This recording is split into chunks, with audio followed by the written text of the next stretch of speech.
ভবিষ্যতে যখন মহাকাশ ভ্রমণ স্বাভাবিক, একটি মহাকাশযান একটি নতুন ছায়াপথের মধ্য দিয়ে ভ্রমণ করছে।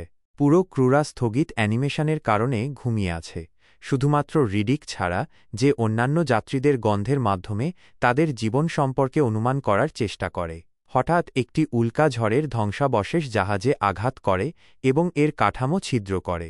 কম্পিউটার অবিলম্বে বিপদের সংকেত সক্রিয় করে এবং প্রধান ক্রুদের জাগিয়ে তোলে। তবে ধ্বংসাবশেষ ক্যাপ্টেনের পড ভেদ করে এবং তাকে হত্যা করে। পাইলট ক্যারোলিন এবং নেভিগেটর গ্রেগ তাদের পড থেকে টলমল করে বেরিয়ে আসে এবং কন্ট্রোল প্যানেলের দিকে ছুটে যায়, শুধুমাত্র আবিষ্কার করে যে জাহাজটিকে একটি গ্রহের বায়ুমণ্ডলে ঠেলে দেওয়া হয়েছে এবং মাধ্যাকর্ষণ এটিকে খুব বিপজ্জনক গতিতে নামিয়ে আনছে। গ্রেগ সাহায্যের জন্য কল করার চেষ্টা করে, কিন্তু যোগাযোগের অ্যান্টেনা ক্ষতিগ্রস্ত। ক্যারোলিন পাইলটের চেয়ারে ছুটে যায় এবং জাহাজটির বিভিন্ন অংশ ছেড়ে দেওয়ার আগে এটিকে ঘূর্ণন গতিতে চালায়। মহাকাশযানটি সামান্য ধীর হয়ে যায়, কিন্তু এটি যথেষ্ট নয়, তাই তার যাত্রী পডগুলি ফেলে দেওয়া ছাড়া আর কোনো উপায় থাকে না। গ্রেগ যখন বুঝতে পারে যে সে কি করতে চায়, তখন সে এয়ারলকগুলি বন্ধ করে দেয়। ক্যারোলিন জাহাজটিকে স্থিতিশীল করার জন্য যথাসাধ্য চেষ্টা করে, কারণ এটি ভেঙে যেতে শুরু করে এবং ধাতুর একটি টুকরো সামনের জানালা ভেঙে দেয়। অবশেষে জাহাজটি গ্রহে অবতরণ করে এবং কয়েক মাইল মাটিতে পিছলে যায়, যার ফলে আরও অনেক অংশ হারিয়ে যায়। পুলিশ অফিসার উইলিয়াম প্রক্রিয়া চলাকালীন তার পড থেকে বেরিয়ে আসে এবং ভেঙে পড়া দেয়ালের মধ্য দিয়ে পড়ে না যাওয়ার জন্য শক্ত করে ধরে রাখতে হয়। যখন জাহাজটি অবশেষে থামে, ক্রুরা তাদের পড থেকে বেরিয়ে আসে এবং আবিষ্কার করে যে মাত্র কয়েকজন বেঁচে আছে। উইলিয়াম লক্ষ্য করে যে সে তার বন্দুক হারিয়েছে এবং এটি খুঁজতে তার পরে ফিরে যায়, শুধুমাত্র হঠাৎ রিডিক দ্বারা আক্রান্ত হয়। দ্বিধা না করে উইলিয়াম তার লাঠি দিয়ে তাকে আঘাত করে যতক্ষণ না রিডিক নিচে পড়ে যায়। তারপর সে তাকে একটি ধাতব বিমের সাথে বেঁধে রাখে। বাকি ক্রুরা বন্ধ পডগুলি খোলে আরও কয়েকজন বেঁচে যাওয়াকে খুঁজে পায়, কিন্তু বেশিরভাগই মৃতদেহ। ক্যারোলিন ধ্বংসাবশেষের মধ্যে গ্রেগকে খোঁজে এবং আবিষ্কার করে যে সে একটি ধাতব বার দ্বারা বিদ্ধ হয়েছে। তাদের কাছে কোনো ওষুধ নেই, কারণ কেবিনের সেই অংশটি চলে গেছে। তাই ক্যারোলিন সবাইকে ঘর থেকে বের করে দেয় এবং গ্রেগের মৃত্যুর সময় তার সঙ্গ দেয়। পরে ক্রুরা গ্রহটি পরীক্ষা করে দেখে, শুধুমাত্র আবিষ্কার করে যে তারা একটি মরুভূমিতে আছে। দূরবর্তী স্থানে রহস্যময় চূড়া, 3টি সূর্য এবং কম্পাস কাজ করে না। ক্রুরা ক্যারোলিনকে বাঁচানোর জন্য ধন্যবাদ জানায় এবং তাকে ক্যাপ্টেন বলে ডাকে, যা তাকে তাদের থেকে মুক্তি পেতে চাওয়ার জন্য দোষী করে তোলে। তারপর ক্যারোলিন রিডিককে দেখে এবং উইলিয়াম ব্যাখ্যা করে যে সে একজন বিপজ্জনক অপরাধী যে একটি সর্বোচ্চ কারাগার থেকে পালিয়েছে, প্রকাশ করে যে সে সত্যিকারের মানুষ নয়। এরপর দলটি কার্গো পরীক্ষা করে এবং কিছু অ্যালকোহল খুঁজে পায়, কিন্তু জল নয়। যখন সবাই বিক্ষিপ্ত, রিডিক লক্ষ্য করে যে ধাতব বিমটি উপরে ভেঙে গেছে এবং তার কাঁধ বাঁকিয়ে সে তার হাতকড়া দেওয়া হাতগুলি ফাঁকের মধ্য দিয়ে পার করে নিজেকে মুক্ত করে। ক্রুরা যখন রিডিককে খুঁজে না পায়, তখন তারা একগুচ্ছ অস্ত্র ধরে তাকে এবং জল খুঁজতে যাওয়ার জন্য প্রস্তুত হয়। দলটি বিভক্ত হয়ে যায়, কয়েকজন বেঁচে যাওয়াকে জাহাজ রক্ষার জন্য রেখে বাকিরা এলাকা অনুসন্ধান করে। তারা কয়েকটি গাছ দেখতে পায়, কিন্তু কাছে গেলে তারা হতাশ হয়, কারণ তারা আসলে বিশাল হাড়ের কাঠামো। দলটি চারপাশে তাকায়, রিডিক হাড়ের মধ্যে লুকিয়ে আছে তা লক্ষ্য করে না। বিশ্রাম নেওয়ার সময় ক্যারোলিন উইলিয়ামের কাছে স্বীকার করে যে সে প্রায় সমস্ত যাত্রীদের থেকে মুক্তি পেয়েছিল। যখন সে বিক্ষিপ্ত, রিডিক গোপনে একটি ছুরি দিয়ে তার চুলের একটি গোছা কেটে নেয়। আবুর 3 ছেলে বালিতে চাপা পড়া একটি খেলনা রোবট খুঁজে পাওয়ার পর দলটি পাত্র এবং জগ ভর্তি একটি পরিত্যক্ত মানব বসতিতে পৌঁছায়, যার মানে এখানে আগে জল ছিল। ক্যারোলিন এই গ্রহের সৌরজগতের একটি মডেল খুঁজে পায় এবং জানতে পারে যে 3টি সূর্যের অবস্থানের কারণে এই জায়গায় কখনো রাত হয় না। সে একটি বিমান খুঁজে পেয়েও উত্তেজিত হয়, কিন্তু এর আর কোনো শক্তি নেই এবং এর ডানাগুলো ভাঙা। জাহাজ ভাঙার স্থানে ফিরে প্যারিস সাজা এবং জ্যাককে বলে যে সে একটি অদ্ভুত শব্দ শুনেছে। জ্যাক দেয়ালের একটি গর্ত দিয়ে তাকায় এবং জাহাজের চারপাশে হাঁটতে থাকা একজন লোককে দেখে, তাই তারা ধরে নেয় এটি রিডিক। ত্রয়ী আক্রমণ করার জন্য প্রস্তুত হয়, কিন্তু যখন লোকটি কাছে আসে তখন তারা বুঝতে পারে যে এটি অন্য একজন বেঁচে যাওয়া লোকটিকে হঠাৎ করে পেছন থেকে সাজার প্রেমিক জেক গুলি করে, যেও ভেবেছিল এই লোক রিডিক। এদিকে আসল রিডিক কাছাকাছি একটি পানীয় নিয়ে বিশ্রাম নিচ্ছিল। এরপর জেক একটি কবর খুঁড়ে সমস্ত ক্রুদের মৃতদেহ আনতে শুরু করে। সে কবরের দেয়ালে একটি গর্ত দেখে এবং কাছে গিয়ে দেখে তখনই একটি রহস্যময় শক্তি তাকে টেনে ভেতরে নিয়ে আক্রমণ করে। যে আত্মরক্ষার জন্য গুলি চালায় এবং সাজা গুলির শব্দ শুনে এগিয়ে আসে। কিন্তু ততক্ষণে অনেক দেরি হয়ে যায়, কেবল জেকের রক্ত পড়ে থাকে। সাজা উপরে তাকাতেই রিডিককে দেখতে পায় এবং ধরে নেয় যে রিডিকই এটা করেছে। রিডিক তৎক্ষণাৎ পালিয়ে যায়, কিন্তু উইলিয়ামও গুলির শব্দ শুনে তাকে থামাতে আসে। যখন তাদের মধ্যে মারামারি শুরু হয়, উইলিয়াম রিডিকের চশমা খুলে ফেলে এবং সূর্যের আলো তার চোখে লাগে, যার ফলে উইলিয়াম ও সাজার পক্ষে তাকে আবার ধরা সহজ হয়ে যায়। কিছুক্ষণ পরেই রিডিককে আবার জাহাজের ধ্বংসাবশেষের ভেতরে শিকল দিয়ে বেঁধে রাখা হয়। ক্যারোলিন জেকের মৃতদেহের অবস্থান জানতে চায়, কিন্তু রিডিক কেবল বলে যে ক্রুদের তার থেকে ভয় পাওয়ার দরকার নেই। সে হঠাৎ উঠে দাঁড়ালে ক্যারোলিন চমকে যায়। তার অস্বাভাবিক চোখগুলো দেখায়, যা তাকে অন্ধকারে দেখতে সাহায্য করে কিন্তু দিনের আলোতে কষ্ট দেয়। তারপর সে বলে যে সে অতীতে মানুষ মেরেছে, কিন্তু সে জেককে মারেনি, তাই তাদের আবার গর্তটি পরীক্ষা করা দরকার। উইলিয়াম ভাবে রিডিক মিথ্যা বলছে, কিন্তু ক্যারোলিন দড়ি বেঁধে গর্তের ভেতরে যাওয়ার সিদ্ধান্ত নেয়। অনেক হামাগুড়ি দেওয়ার পর সে একটি ছোট গুহায় পৌঁছায় এবং ছাদে অনেকগুলো গর্ত দেখতে পায়, যা আসলে চূড়া। সে শব্দও শুনতে পায়, যেন অন্ধকারে কিছু নড়াচড়া করছে, এবং ঘুরে দেখে জেকের পা। ঠিক সেই মুহূর্তে বায়োর্যাপ্টর নামক প্রাণীগুলো তার টর্চলাইট ফেলে দেয়, যারা তাকেও খেতে চায়। আতঙ্কিত ক্যারোলিন চূড়া বেয়ে উঠতে শুরু করে, কিন্তু দড়ি তাকে খুব বেশি উপরে যেতে দেয় না, এবং সে আবার গুহায় পিছলে পড়তে শুরু করে। ক্যারোলিন সাহায্যের জন্য চিৎকার করে এবং ক্রুরা শব্দ অনুসরণ করে সঠিক চূড়ায় গিয়ে সেটি ভেঙে তাকে উদ্ধার করে। এক মুহূর্তের জন্য মনে হয় সে নিরাপদ, কিন্তু তারপর প্রাণীগুলো দড়ি টানতে শুরু করে এবং তাকে আবার গর্তের ভেতরে টেনে নিয়ে যায়। তাই উইলিয়াম ও আবু তাকে আবার বাঁচানোর জন্য দড়ি কেটে দেয়। এরপর উইলিয়াম রিডিকের সাথে দেখা করতে যায় এবং পরিস্থিতি ব্যাখ্যা করে শিকল খুলে তাকে তার চশমা ফিরিয়ে দেয়। রিডিক সাথে সাথে উইলিয়ামের বন্দুক নিয়ে তাকে ভয় দেখিয়ে সরিয়ে দেয় এবং সাহায্য করতে রাজি হয়। এরপর ক্রুরা তাদের সমস্ত জিনিসপত্র এবং ধ্বংসপ্রাপ্ত জাহাজ থেকে একটি পাওয়ার সেল সংগ্রহ করে বসতিতে ফিরে আসে। ক্রুরা যখন একটি আর্দ্রতা তৈরির যন্ত্র চালু করে, যা তাদের কিছু জল দেয়, তখন ক্যারোলিন জাহাজের পুরনো বৈদ্যুতিক সংযোগগুলো আধুনিক পাওয়ার সেলের সাথে মানিয়ে নেওয়ার কাজ করে। জাহাজের সিস্টেমগুলোতে দ্রুত নজর দিলে দেখা যায় যে এটি চালু করার জন্য আরও 4টি পাওয়ার সেল লাগবে। বসতিটি ঘুরে দেখলে ক্রুরা বিভিন্ন সরঞ্জাম পায়। জ্যাক তার মাথা কামিয়ে রিডিকের মতো চশমা পরে তাকে নিজের আদর্শ মনে করে। রিডিক একটি কোরিং রুম খুঁজে পায়, যা রহস্যজনকভাবে ভেতর থেকে শিকল দিয়ে তালাবদ্ধ। যখন দলটি বিশ্রাম নেয়, তখন তারা অনুমান করে যে আগের বাসিন্দারা ভূতাত্ত্বিক ছিলেন এবং তারা কেন চলে গিয়েছিলেন, কিন্তু রিডিক মনে করে বায়োর্যাপ্টররা তাদের সবাইকে মেরে ফেলেছে। এদিকে আবুর ছেলে আলী কোরিং রুমের একটি ভাঙা দেয়াল খুঁজে পায় এবং ভেতরে যায়। সে ছাদের একটি হ্যাচ খুলতে সক্ষম হয় এবং সূর্যের আলো অনেকগুলো বায়োর্যাপ্টরকে প্রকাশ করে, যারা তৎক্ষণাৎ তাকে আক্রমণ করে।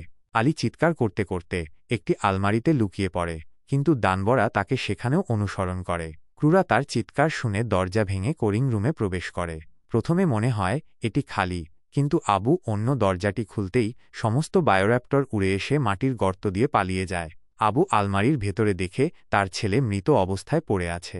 পরিবার আলীকে কবর দেয়। ক্রুরা একটি ফ্লেয়ার নিয়ে গর্তের ভেতরে দেখে অনেকগুলো কঙ্কাল দেখতে পায়। রিডিক ব্যাখ্যা করে ভূতাত্ত্বিকরা সেখানে লুকিয়েছিল, কারণ মোটা দরজা বায়োর্যাপ্টরদের থামাতে পারত, কিন্তু তারা বেসমেন্ট দিয়ে এসেছিল। সাজা জেককে মারার জন্য রিডিককে দোষ দেওয়ার জন্য ক্ষমা চায়। উইলিয়াম বুঝতে পারে যে এই গ্রহের সমস্ত প্রাণী সূর্যের আলোতে কষ্ট পায়।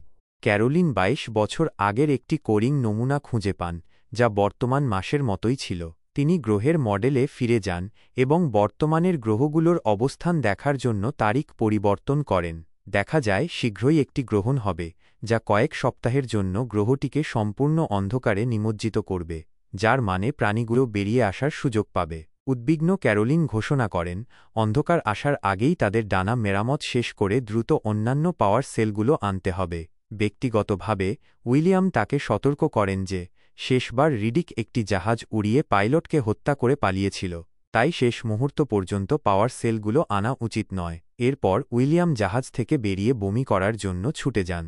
রিডিক তাকে কাঁপতে দেখে বুঝতে পারেন তিনি নেশার প্রভাব থেকে মুক্ত হওয়ার চেষ্টা করছেন। কয়েক মিনিট পর রিডিক ক্যারোলিনের সাথে ব্যক্তিগতভাবে কথা বলেন। তিনি প্রকাশ করেন যে উইলিয়াম একজন পুলিশ নন, আসলে তিনি একজন ভাড়াটে সৈনিক, যিনি এখনও রিডিককে হত্যা করেননি, কারণ তিনি পুরস্কার সংগ্রহ করতে চান। রিডিক আরও জানান, উইলিয়াম একজন মাদকাসক্ত। ক্রুদ্ধ ক্যারোলিন উইলিয়ামের মুখোমুখি হতে যান, যখন তিনি চোখে ইনজেকশন দিচ্ছিলেন। উইলিয়াম পুলিশ না হওয়ার কথা স্বীকার করার পর ক্যারোলিন তার ওষুধের গোপন ভাণ্ডার খুঁজে পান, যা গ্রেগকে বাঁচাতে পারত। কিন্তু উইলিয়াম তা নিজের বিনোদনের জন্য গোপন রেখেছিলেন। তিনি তাকে চিৎকার করতে শুরু করেন, কিন্তু উইলিয়াম রিডিকের সাথে লড়াইয়ে পাওয়া তার ক্ষতগুলো দেখিয়ে তাকে থামিয়ে দেন, বলেন তিনি নিজের যত্ন নিতে পারেন। যখন ক্রুরা বাইরে যায়, তারা দেখতে পায় গ্রহগুলো ইতিমধ্যেই কাছাকাছি চলে এসেছে, তাই অন্ধকার শীঘ্রই নেমে আসবে। সাজা একটি স্যান্ডক্যাট গাড়ি মেরামত করা শেষ করেন, এবং ক্রুরা জাহাজের ধ্বংসাবশেষের দিকে ফিরে যাওয়ার জন্য তাতে ঝাঁপিয়ে পড়ে। আকাশ কালো হতে শুরু করলে ক্রুরা যত দ্রুত সম্ভব সমস্ত পাওয়ার সেল গাড়িতে লোড করার জন্য কাজ করে। দুর্ভাগ্যবশত তারা যথেষ্ট দ্রুত ছিল না, এবং যখন অন্ধকার নেমে আসে তখন তারা চলে যেতে পারে না, কারণ তাদের গাড়ি সৌরশক্তি চালিত। সেই মুহূর্তে তারা চিৎকার শুনতে পায় এবং দেখে বায়োর্যাপ্টরগুলো স্পায়ার থেকে উড়ে আসছে। সবাই আশ্রয় নিতে ছুটে যায়, কিন্তু সাজা এবং রিডিক পিছিয়ে পড়ে, এবং বায়োর্যাপ্টরগুলো নিচে নেমে এলে আঘাত এড়াতে মাটিতে শুয়ে পড়তে বাধ্য হয়। একবার তারা চলে গেলে সাজা ক্রুদের সাথে যোগ দেওয়ার চেষ্টা করে, কিন্তু বায়োর্যাপ্টরগুলো সঙ্গে সঙ্গে ফিরে এসে তাকে ঘিরে ধরে তার শরীরকে দুই টুকরো করে ওপরের অংশটি নিয়ে উড়ে যায়। রিডিক লুকিয়ে থাকেন এবং নিশ্চিত হন যে প্রাণীগুলো চলে গেছে। তারপর উঠে দাঁড়ান, স্পায়ারগুলো ভাঙতে শুরু করে, এবং রিডিক তার গগলস খুলে দেন, যাতে তার রাতের দৃষ্টি বড় বায়োর্যাপ্টরগুলোকে বের হতে দেখতে পারে। এরপর ক্রুরা ধ্বংস হওয়া জাহাজের চারপাশে ঘুরে বেড়ায়। যখন তারা ক্রমাগত দানবদের চিৎকার শুনতে পায়, তারা অনুমান করে যে বায়োর্যাপ্টরগুলো অন্ধকারে দেখার জন্য শব্দের ব্যবহার করে, যেমন বাদুড় করে। তারা দেয়ালের মধ্যে কিছু নড়াচড়া করার শব্দও শুনতে পায়, এবং প্যারিস বাইরে যেতে চাইলে অন্যরা তাকে থামাতে বাধ্য হয়। আবু একটি কন্টেইনার খুলতে সক্ষম হন এবং ক্রুরা ভেতরে লুকিয়ে পড়েন। এরপর তিনি সেটি তালাবদ্ধ করেন। হঠাৎ একটি বায়োর্যাপ্টর তার থাবা দিয়ে একটি দেয়াল ছিদ্র করে, কিন্তু আবু ঠিক সময় সরে যান। এরপর রিডিক একটি ব্লোটর্চ খুঁজে পান এবং পিছনের দেয়ালে একটি গর্ত তৈরি করেন, যাতে দলটি কার্গো হোল্ডে প্রবেশ করতে পারে। অন্যরা গর্তটি বন্ধ করার জন্য জিনিসপত্র সরাতে থাকে। রিডিক রুমের চারপাশে তাকিয়ে কোণে লুকিয়ে থাকা একটি ছোট বায়োর্যাপ্টর দেখতে পান। সেই মুহূর্তে আবুর দ্বিতীয় ছেলে হাসানও সেটি দেখে, তাই রিডিক তাকে ধরা পড়া এড়াতে স্থির থাকতে বলেন। তবে প্রাণীটি খুব কাছে চলে এলে হাসান আতঙ্কিত হয়ে দৌড়ে পালাতে শুরু করে, এবং সঙ্গে সঙ্গে অন্য একটি বায়োর্যাপ্টর দ্বারা নিহত হয়। আরও দানব বেরিয়ে আসে, তাই রিডিক ক্রুদের সাথে যোগ দিতে ছুটে যান। যারা তাদের ফ্ল্যাশলাইট বের করে তাকে ভুলবশত অন্ধ করে দেয়। তার পিছনে ধাওয়া করা বায়োর্যাপ্টরটিও আলোর কারণে অন্ধ হয়ে যায়, এবং উইলিয়াম গুলি চালালে পালিয়ে যায়। একটি গুলির আঘাতে সেটি মারা যায়, এবং শরীরটি দলের সামনে পড়ে, যারা লক্ষ্য করে যে আলো বায়োর্যাপ্টরগুলোর চামড়া পুড়িয়ে দেয়। এরপর ক্রুরা কী করবে তা নিয়ে আলোচনা করে। ক্যারোলিন পাওয়ার সেলগুলো বহন করে বসতিতে ফিরে যেতে চান, এবং সুরক্ষার জন্য তাদের ফ্ল্যাশলাইট ব্যবহার করতে চান। উইলিয়াম মনে করে এটা খুব বিপজ্জনক এবং তাদের সূর্যগ্রহণ শেষ না হওয়া পর্যন্ত অপেক্ষা করা উচিত, কিন্তু আবু তাকে মনে করিয়ে দেয় যে এতে অনন্তকাল লাগতে পারে, এবং ক্যারোলিন উল্লেখ করে যে লুকিয়ে থাকা ভূতত্ত্ববিদদের জন্য কাজ করেনি। যখন তর্ক বেড়ে যায় এবং উইলিয়াম সহিংস হওয়ার চেষ্টা করে, রিডিক সঙ্গে সঙ্গে তাকে থামিয়ে দেয়। ব্লোটর্চ এবং তারা যতগুলো ফ্ল্যাশলাইট খুঁজে পায় সেগুলো নিয়ে দলটি রিডিকের নেতৃত্বে বেরিয়ে আসে, কারণ সে তার রাতের দৃষ্টি দিয়ে তাদের পথ দেখাতে পারে। একটি বায়োর্যাপ্টর হঠাৎ করে জাহাজ থেকে বেরিয়ে আসে, কিন্তু ভাগ্যক্রমে এটি তাদের দেখতে পায় না এবং উড়ে চলে যায়। তারপর ক্রুরা প্রধান কেবিনে পৌঁছায় এবং কিছু ধাতুর টুকরো দিয়ে একটি স্লেজ তৈরি করে, যাতে পাওয়ার সেল এবং গ্লো টিউব লোড করা যায়। রিডিক সবাইকে তাদের শরীরে কাটার চিহ্ন আছে কিনা তা পরীক্ষা করতে বলে, কারণ বায়োর্যাপ্টররা রক্তের গন্ধ পেতে পারে। সবকিছু প্রস্তুত হয়ে গেলে দলটি অবশেষে রওনা দেয়। তারা অন্ধকারে রিডিকের নেতৃত্বে দৌড়ায়। সে পথ খুঁজে বের করে এবং অন্যরা স্লেজ ঠেলে নিয়ে যায়।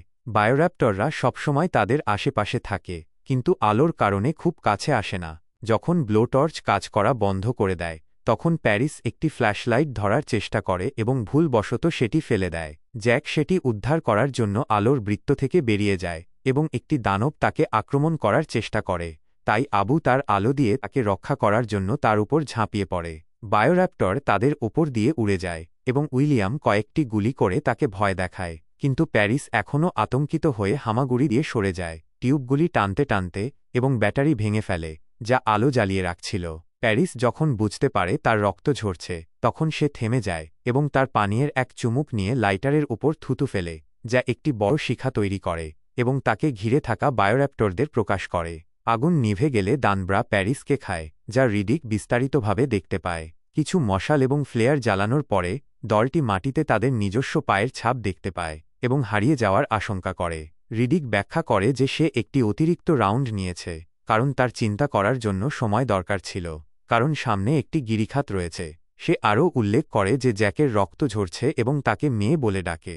জ্যাক স্বীকার করে যে সে আসলে একজন মেয়ে, যে ছেলেদের মতো পোশাক পরেছিল, যাতে অন্যান্য ক্রু সদস্যরা তাকে বিরক্ত না করে। যেহেতু তার শার্ক সপ্তাহ চলছে, তাই বায়োর্যাপ্টররা তার রক্তের গন্ধ অনুসরণ করে আসছিল। এই কারণে ক্যারোলিন মনে করে বাইরে থাকাটা ভুল এবং তাদের ফিরে যাওয়া উচিত।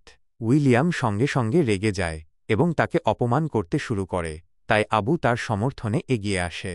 এতে উইলিয়াম সবাইকে বলে যে ক্যারোলিন প্রায় তাদের সবাইকে জাহাজ থেকে ফেলে দিয়েছিল এবং সে তাকে চুপ করানোর জন্য আক্রমণ করে, কিন্তু উইলিয়াম সহজেই তাকে ফেলে দেয়। যেহেতু উইলিয়াম এবং রিডিক এগিয়ে যেতে থাকে, তাই অন্যদের তাদের অনুসরণ করা ছাড়া উপায় থাকে না। তারা যখন হাড়ের স্তূপ অতিক্রম করে তখন উইলিয়াম বলে যে রিডিকের জ্যাককে প্রাণীদের জন্য টোপ হিসেবে ফেলে দেওয়া উচিত। এতে রিডিক ক্ষিপ্ত হয়ে ওঠে এবং সঙ্গে সঙ্গে উইলিয়ামকে টোপ হিসেবে ব্যবহার করার জন্য তার সাথে লড়াই শুরু করে। ধস্তাধস্তিতে বন্দুকের গুলি বের হয় এবং ক্যারোলিন অন্যদের লুকিয়ে পড়তে বলে। উইলিয়াম রিডিকের বাহু স্থানচ্যুত করে, কিন্তু সে তাকে ঘুষি মেরে ফেলে দেয় এবং তার বাহু আবার জায়গায় বসিয়ে নেয়। লড়াই চলতে থাকে, দুজনই তাদের ছুরি বের করে একে অপরকে আক্রমণ করে এবং মাটিতে পড়ে যায়। রিডিক দ্রুত সেরে ওঠে এবং উইলিয়ামের পিঠে আঘাত করে। ঠিক সেই সময়ে তার ফ্লেয়ার নিভে যায়। রিডিক অন্ধকারে অদৃশ্য হয়ে গেলে একটি বায়োর্যাপ্টর উড়ে এসে উইলিয়ামকে ফেলে দেয়। তারপর তার থাবা দিয়ে তাকে আঘাত করে এবং তাকে খেতে শুরু করে। এরপর রিডিক ক্রুদের সাথে পুনরায় মিলিত হয়, যারা বিধ্বস্ত জাহাজে ফিরে যাচ্ছিল। সে তাদের বোঝায় যে এটা খারাপ ধারণা, তাই তারা আবার বসতির দিকে যাত্রা শুরু করে। তারা যখন হাড়ের স্তূপ অতিক্রম করে তখন রিডিক একটি বায়োর্যাপ্টরের খুলি পরীক্ষা করে এবং বুঝতে পারে যে এর কানের মাঝখানে একটি অন্ধ স্থান রয়েছে। অবশেষে তারা গিরিখাতে পৌঁছায় এবং দলটি গিরিখাত পার হওয়ার জন্য দৌড়াতে শুরু করে। যখন রিডিক সেলগুলি বহন করে, শীঘ্রই বায়োর্যাপ্টররা তাদের ওপর দিয়ে উড়তে থাকে, কিন্তু মশালগুলোর কারণে তারা আক্রমণ করে না। পরিবর্তে প্রাণীগুলো একে অপরের সাথে লড়াই শুরু করে এবং তাদের মৃতদেহ মাটিতে পড়তে থাকে। তাই ক্রুদের অঙ্গপ্রত্যঙ্গ এবং রক্ত এড়িয়ে চলতে হয়। ক্যানিয়নের মাঝখানে একটি বিশাল কঙ্কাল রয়েছে এবং দলটিকে এর নিচ দিয়ে যাওয়ার জন্য ধীর হতে হবে। হঠাৎ করেই একটি দানবের মৃতদেহ জেগে ওঠে এবং আবুর শেষ ছেলে সুলেইমানের পা ধরে, যার কারণে তার মশালটি পড়ে যায়। আবু সুলেইমানকে ধরে রাখে এবং যখন মশালগুলো বায়োর্যাপ্টরটিকে ভয় দেখায় তখন সে ছেলেটিকে ফিরিয়ে আনতে সক্ষম হয়। সুলেইমানের এখন একটি রক্তক্ষরণজনিত আঘাত রয়েছে, যা ব্যান্ডেজ করতে হবে। এদিকে রিডিক এখনও এগিয়ে যাচ্ছে এবং জ্যাক তাকে অপেক্ষা করতে বলে। ঠিক সেই মুহূর্তে আরেকটি বায়োর্যাপ্টর উড়ে এসে জ্যাককে কিছু হাড়ের নিচে ধরে ফেলে। ক্যারোলিন তার ফ্ল্যাশলাইট দিয়ে প্রাণীটিকে পোড়ানোর চেষ্টা করে, কিন্তু বায়োর্যাপ্টরের লেজ তার হাত থেকে ফ্ল্যাশলাইট ফেলে দেয়। রিডিক অবশেষে ফিরে আসে এবং প্রাণীটির থাবা ধরে কামড়ানোর চেষ্টাগুলো এড়িয়ে যায়। যখন সে একটি সুযোগ পায়, সে তার ছুরি বের করে দ্রুত এটিকে মেরে ফেলে। এখন দলটি চলতে পারবে, যদিও সুলেইমানের দৌড়াতে সমস্যা হচ্ছে এবং আবুকে তাকে সাহায্য করতে হচ্ছে। আরও খারাপ ব্যাপার হল, বৃষ্টি শুরু হয়, যা তাদের বেশিরভাগ মশাল নিভিয়ে দেয়। জ্যাক এবং ক্যারোলিন শেষ শিখাটি রক্ষা করার চেষ্টা করার সময় ক্যানিয়নের উপরে থাকা একটি বায়োর্যাপ্টর তার লেজ দিয়ে নিচে নেমে সুলেইমানকে ধরে নিয়ে যায়, আবুকে পরিবারহীন করে দেয়। তারপর রিডিক ক্যানিয়ন দেয়ালে একটি গুহা খুঁজে পায়, তাই সে ক্যারোলিন, জ্যাক এবং আবুকে শেষ শিখাটি নিয়ে ভিতরে লুকিয়ে রাখে এবং পাওয়ার সেল নিয়ে ফিরে যাওয়ার আগে একটি পাথর দিয়ে প্রবেশপথটি আটকে দেয়। রিডিক যখন বসতিতে পৌঁছে মহাকাশযানটি সক্রিয় করে, গুহার ত্রয়ী উদ্বিগ্ন হয়, কারণ তারা প্রাণীগুলোর শব্দ শুনতে পায় এবং তাদের শিখা নিভে যাচ্ছে। সৌভাগ্যবশত গুহাটি আলোকিত স্লাগে পূর্ণ, তাই তারা নতুন মশাল তৈরি করার জন্য সেগুলোকে বোতলের ভিতরে রাখে। রিডিক তাদের ফেলে চলে যাবে ভেবে ক্যারোলিন গুহা থেকে বেরিয়ে আসে এবং রিডিককে জাহাজটিতে খুঁজে পায় ঠিক যখন সে উড়ে যেতে যাচ্ছিল। রিডিক তাকে অন্যদের বাঁচাতে সাহায্য করতে অস্বীকার করে এবং একসাথে পালিয়ে যাওয়ার প্রস্তাব দেয়, তাই ক্ষুব্ধ ক্যারোলিন তাকে মাটিতে ফেলে দেয় এবং তাকে মনে করিয়ে দেয় যে সে ক্যাপ্টেন। রিডিকের পক্ষে তাকে পরাস্ত করা এবং তার ঘাড়ে একটি ছুরি চেপে ধরে জিজ্ঞাসা করা সহজ সে জ্যাক এবং আবুর জন্য মরবে কিনা। ক্যারোলিন দ্বিধা ছাড়াই হ্যাঁ বলে। গুহায় আবু এবং জ্যাক পাথরটি নড়তে দেখে এবং ভাবে সব শেষ। কিন্তু এটা শুধু রিডিক এবং ক্যারোলিন তাদের বাঁচাতে এসেছে। সেল ছাড়া দলটি ক্যানিয়নের মধ্য দিয়ে দ্রুত দৌড়াতে পারে, কিন্তু এখনও মাটিতে কিছু বায়োর্যাপ্টর রয়েছে। রিডিক সবাইকে হাত ধরে দৌড়াতে বলে, কারণ মশাল দেখলে দানবরা উড়ে যায়। ক্যারোলিন, আবু এবং জ্যাক শীঘ্রই বসতিতে পৌঁছায় এবং জাহাজের ভিতরে ছুটে যায়। তবে তাদের সাহায্য করার সময় রিডিক কাদায় পিছলে পড়ে এবং পিছিয়ে যায়। একটি বায়োর্যাপ্টর তাকে অনুসরণ করে বসতিতে আসে, তাই রিডিক তার মুখোমুখি হয়। এর গতিবিধি অনুসরণ করে রিডিক এর অন্ধস্থানে থাকতে পারে এবং দেখা না যেতে পারে। দুর্ভাগ্যবশত তার পিছনে আরেকটি বায়োর্যাপ্টর উপস্থিত হয়, তাকে আটকে ফেলে। আবু ভাবে তাদের এখনই চলে যাওয়া উচিত, কিন্তু ক্যারোলিন দ্বিধা করে। যখন সে রিডিকের চিৎকার শোনে, সে শব্দ অনুসরণ করে এবং মাটিতে গুরুতর আহত রিডিককে খুঁজে পায়। সে প্রায় নড়াচড়া করতে পারে না, কিন্তু ক্যারোলিন হাল ছাড়তে অস্বীকার করে এবং তাকে সাহায্য করার চেষ্টা করে। যখন তারা চলে যেতে যাচ্ছিল, একটি বায়োর্যাপ্টর তাকে পেছন থেকে ছুরিকাঘাত করে এবং তাকে নিয়ে যায়। রিডিক শোকে চিৎকার করে ভেঙে পড়ে। কয়েক মিনিট পরে রিডিক আবু এবং জ্যাকের সাথে জাহাজে থাকে। সে সমস্ত ইঞ্জিন চালু করে, কিন্তু হঠাৎ করেই সব বন্ধ করে দেয়। একগুচ্ছ বায়োর্যাপ্টর বিমানের কাছে আসে এবং রিডিক অপেক্ষা করে যতক্ষণ না তারা যথেষ্ট কাছে আসে। তারপর আবার ইঞ্জিন চালু করে এক ঝটকায় সমস্ত দানবকে পুড়িয়ে বা চাপা দিয়ে মেরে ফেলে। জাহাজটি যখন মহাকাশে পৌঁছায়, জ্যাক রিডিককে জিজ্ঞাসা করে পরে তারা কর্তৃপক্ষকে কি বলবে। সে ব্যাখ্যা করে যে রিডিক গ্রহের কোথাও মারা গেছে, ইঙ্গিত দেয় যে সে আবার একজন যত্নশীল মানুষ হয়ে উঠেছে।